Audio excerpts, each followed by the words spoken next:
Hi, friends. Thank you for choosing to join me today as we discuss the effects of anxiety.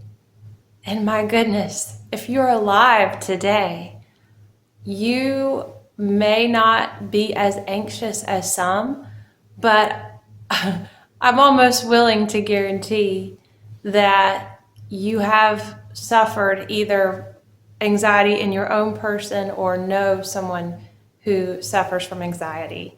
And anxiety it seems to be this kind of anxiety pandemic, right? It is everywhere, across the board, on all different ages.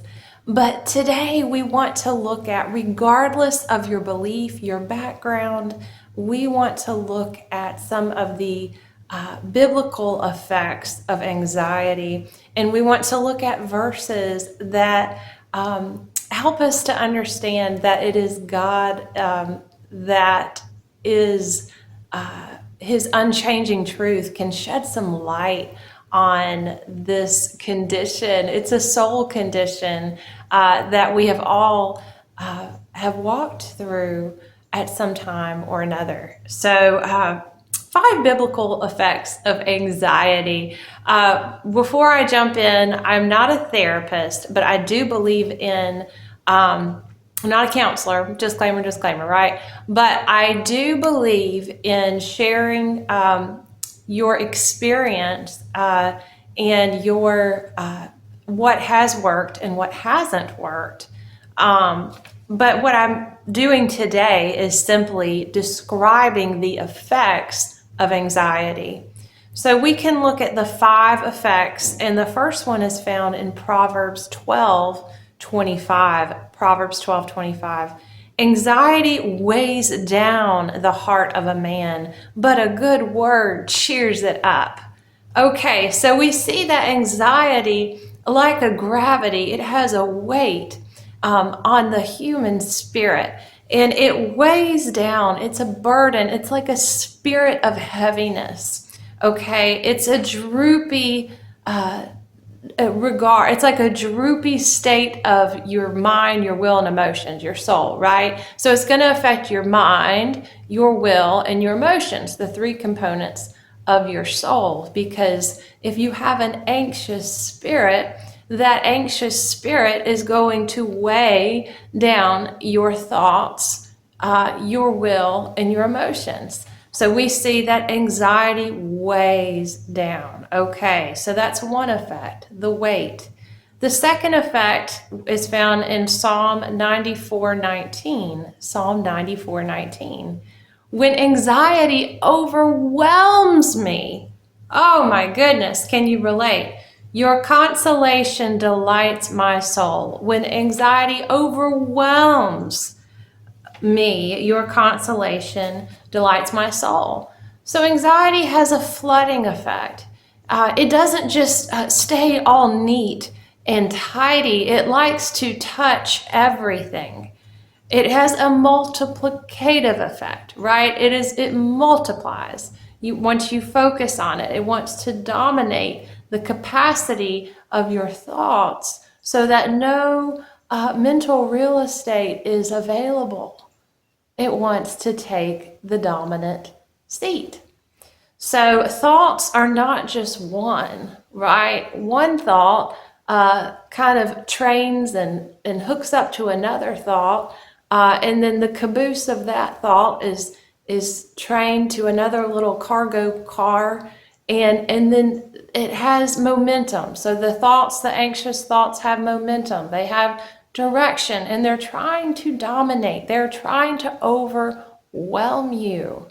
Okay, so the overwhelming aspect of anxiety. And number 3, Luke 10:41. Martha, Martha, the Lord replied, you are worried and upset about many things, right? And so anxiety wants to distract you. It wants to put your attention and to split it over here, and it wants to steal your focus. And it wants you to, it's always jockeying for your attention. So it has a distraction aspect to it. Anxiety, once it is entertained, is going to become more of a distractive force in your life. So that is number 3.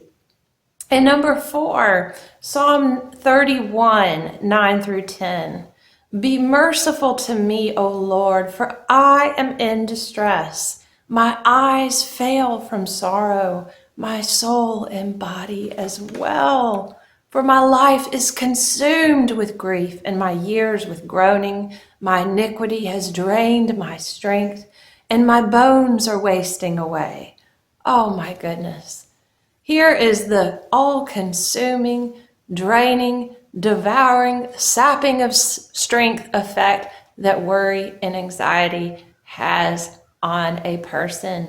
Oh my goodness. Yes, yes. This has been so relatable. It has in my life at times, and I can tell you it becomes an all-consuming force, and then you're just inundated. And then you think, why don't I have strength? Because that anxiety has come to drain your strength. Okay, so it has a draining aspect. Anxiety has a draining aspect that comes with it. And number 5, Psalm 139, 23 through 24. Search me thoroughly, O God, and know my heart. Test me and know my anxious thoughts, and see if there is any wicked or hurtful way in me, and lead me in the everlasting way. And so, David the psalmist, in the middle of his anxious thoughts, in his faith in God, says to search me thoroughly, because anxiety wants to keep you isolated and disconnected from your own heart. Right?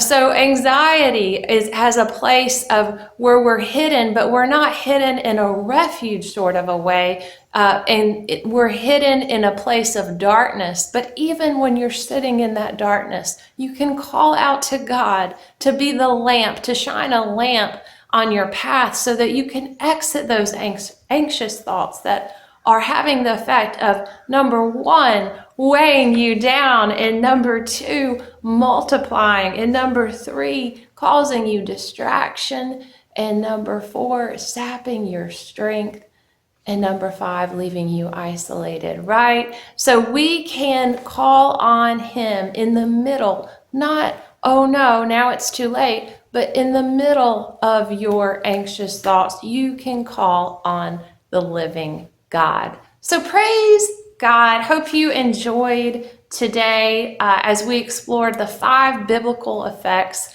of anxiety. This is not meant to be an exhaustive list, and you may say there's many other reasons. Yes, it could be something in your body. It could be where you have a vitamin deficiency. I don't know. I am not a doctor or a therapist, but what I am here is to show you in the Word, in the enduring Word, the effects of anxiety. So isn't it comforting that the Word never changes, and we can see descriptions of conditions of what people face on a day-to-day in the Word. So hope you have the best day. If you are enjoying these videos, please take time, like and subscribe so that you will get notified when new videos pop up. So have the best day, and talk to you later.